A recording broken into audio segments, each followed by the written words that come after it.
Man, I love big jugs. So everyone, welcome to this video today. Today is a special video. Well, maybe not a special video, but it's something I haven't done in a very long time. It's a story video, not a story time. Videos are much different and much harder to make and much more of a pain in the ass. This is just a regular discussion, gameplay, vlog, story time, story video, story. I'm telling you a story. I got things in my life that happened and it was somewhat interesting and I want to tell you all. So for today, I actually want to talk about my first ever ride-along with the Long Beach Fire Department down in Southern California.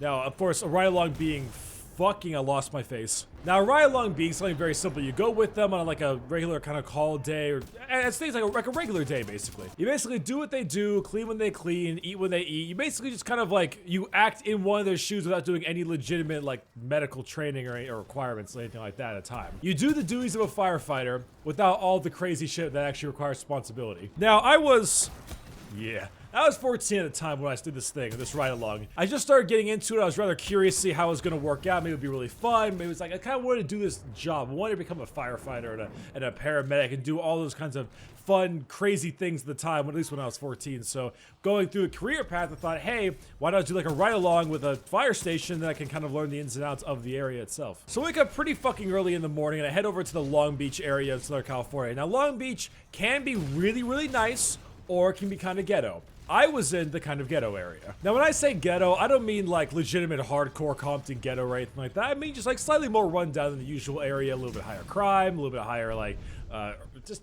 you know what I mean. Urban ghetto. So when I get there, my first duty is to go ahead and talk to the probie, the guy on probation, basically. The new guy, the newbie, the new blood. He spends pretty much the entire first, God knows how many hours training me, or at least trying to show me the ins and outs, teaching me all the things about the fire engine, the truck, the difference between the two, all the different tools they use, everything in between. Just, I mean, the guy specifically, you could tell he works a shit ton when it comes to all this stuff that goes on in the fire station itself. His knuckles were just bloody as hell from working on the all the engines and getting the internal parts. Like, he has to know the ins and outs of basically everything in the entire station. So after a bit of discussion with the guy, kind of learning those ins and outs that I mentioned earlier.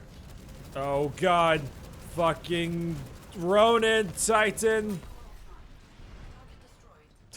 Get shit on. But soon it was time for our first call. And the first call was about, I'd say about 11 o'clock a.m., maybe a little bit later than that, maybe like noon or so. It was actually a pretty slow morning. So we head on over to this one like personal doctor. Basically just the kind of person you go in for a checkup or anything like that. Not a legitimate like hospital doctor or anything like that, but just some personal doctor. Oh, fuck, he's nuking. So we get there and you have this kind of like middle-aged man sitting down at the desk, like kind of got that breathing heavily thing. It's kind of like,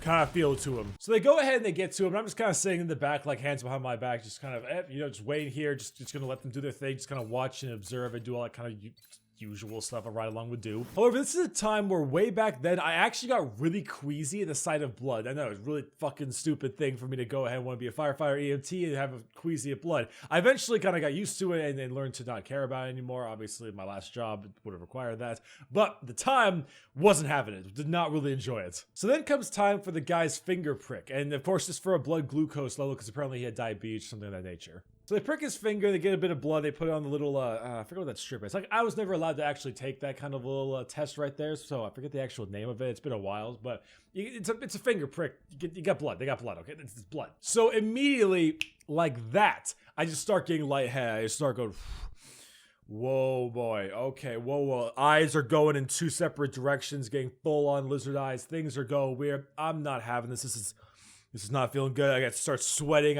All my color leaves my face. So I go to the captain. I'm like, hey, can I sit down for a moment? Is that all right? And the captain's like, yeah, sure, whatever. And so I'm kind of looking around in this really blurred ass haze, trying to find some kind of chair. I see one across the room. So all right, I'm like, all right, here we go. Gonna sit down, gonna relax, gonna take a deep breath, take one step, trip on my own fucking foot. I stumble, smash into the guy's currently active IV pole, and then faceplant on the fucking floor. And then not even a second later, I get myself up because I didn't want to stay on the ground of the people who can talk about me when it comes to job recommendations. And immediately land on the floor, it's like, and then get back up and then walk over and stumble over to the chair and sit down. And then, after all of that went down, after I fell and made a complete ass of myself, I immediately see that there was a chair right behind me. Directly behind me the entire time. The doctor, in his grade A comedian tone, was asking if they needed another ambulance for myself before they actually go ahead. Can I hit anything? Thank you. Before they actually transport the patient they currently have with them. After a little bit of time, I regained the color in my face and was able to go ahead, you know, just kind of feel the same way I was before. Just like, oh, okay, kind of actually get back to the regular me.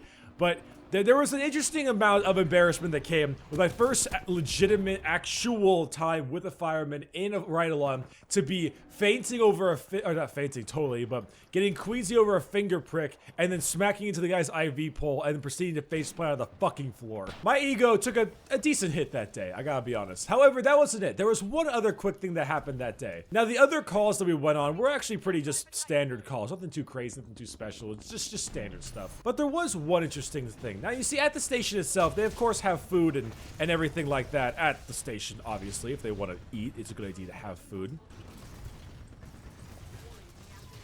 Oh yeah, get nuked! You're stuck by that damn tether trap! Ha ha! Oh, fuck. So at the station, they had all the different kinds of food. You know, they got a bunch of cereal and shit like that. But they had these 2 boxes of donuts. 2 pink standard boxes of donuts.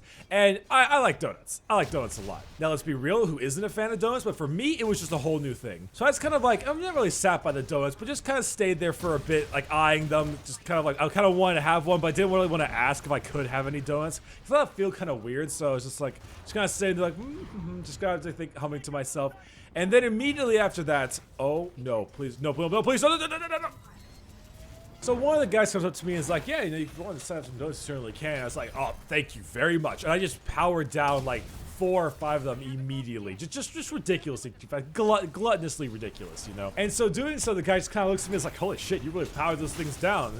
And you know, trying to brag myself up, you know, Mr. 14-year-old massive metabolism, eat whatever the fuck I want kind of kid. I was like, no, yeah, no, I'm pretty sure I could shout on the entire box if I wanted to.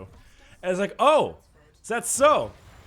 You want to make a wager on that? So of course, my dumb self was just like, fuck yeah, you're on. Hell yeah. Says, all right, you can polish off the entire box. That's a lot of titans. You can go ahead and I'll give you 20 bucks. You know, something very simple like that. And I was like, nope, sure. That sounds totally fine. At 14 without a job, 20 bucks, that's a decent chunk of change. Hell, even now, 20 bucks is a decent chunk of change, but you know, different perspectives. However, if I lost, I had to, it was something kind of simple and silly. It was like, dump an entire bucket of water on my head and like, don't dry off and have to stay like that the entire ride home from Long Beach. Which was like 30-minute drive, you know, nothing too ridiculous, but I got to the point where it was pretty comfortable. Or not ridiculously uncomfortable, comfortable enough, you know.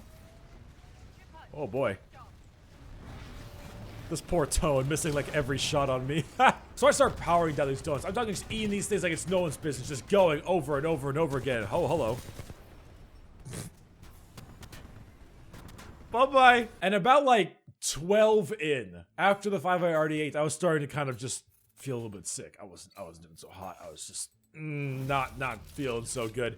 So I started like kind of slowing down a bit, kind of just taking my time, going a little bit more and just really trying to finish up these donuts, but I just couldn't really. And at the end of the day, I couldn't do it. I lost. I had to do the whole dunking thing. Had to take a picture with all the guys, and they were big sports about it and stuff. But I was just like, not feeling so hot that time. However, about 1.5 years later, I got my Eagle Scouts certification for Boy Scouts of America. Yes, Bricky's an Eagle Scout.